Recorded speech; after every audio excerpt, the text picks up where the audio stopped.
Kaugnay ng Bagyong Christine, makapanayan po natin si Lori De La Cruz, weather specialist mula sa Pag-asa. Magandang umaga, Lori.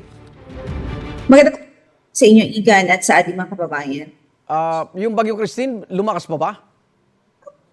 Yes po, slightly nag-intensify pa ito at ngayon nga itaglay ang lakas ng hangin na 85 kilometers per hour near the center at gustiness po na umaabot pa sa 105 kilometers per hour. Anong kategorya na ni Bagyong Christine? Nasa tropical storm category pa rin po ito. Opo. Pero malayo pa maging super typhoon?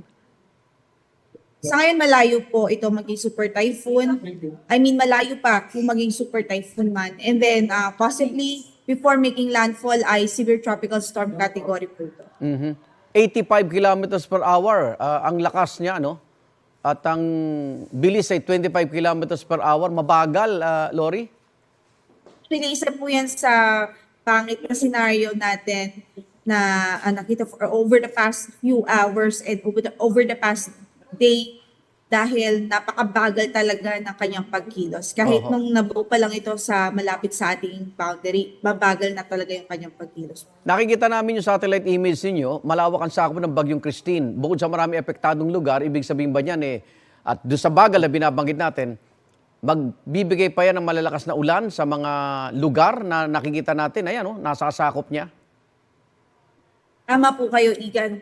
Actually, yung sentro niya nasa dagat, pero yung radius nitong bagyo, babad na doon sa Quezon Province, Bicol region, especially Bicol region and some parts of Visayas. So, kahit na hindi pa ito nag-landfall, yung radius nito hagip na o natatamaan na yung ilang parte ng Southern Luzon at nag-cause na po yan. Kumbaga ngayon, babad na po sila sa malakas na hangin, even sa mga malalakas na pagulan. So kasama ng Bagyong Christine yung malalakas na hangin, Lori? Yes po, lalong-lalo na po yung malapit sa sentro. At saan at kailan ang posibleng landfall ng Bagyong Christine? Possible pa rin based po sa latest na track na pinalabas po natin, possible ngayong gabi hanggang madaling araw. At hanggang kailan siya? Sa loob na ating area of responsibility hanggang weekend pa po yan, posibleng lumabas ng ating PAR by Saturday. Parang nagbakasyon ah. May banta ba ng storm surge, Lori? Anong lugar ang pwedeng maapektuhan?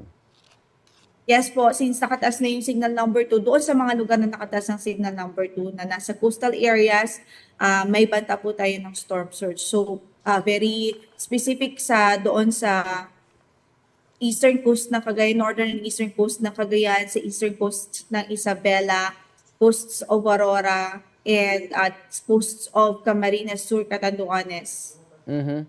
Sa Metro Manila, Lori, kamusta maging lagay ng panahon ngayong araw?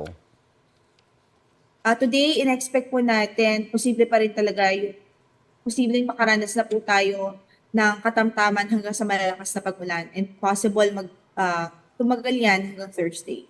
Maraming salamat, Lori De La Cruz, weather specialist mula sa Pag-asa. Ingat! Thank you po.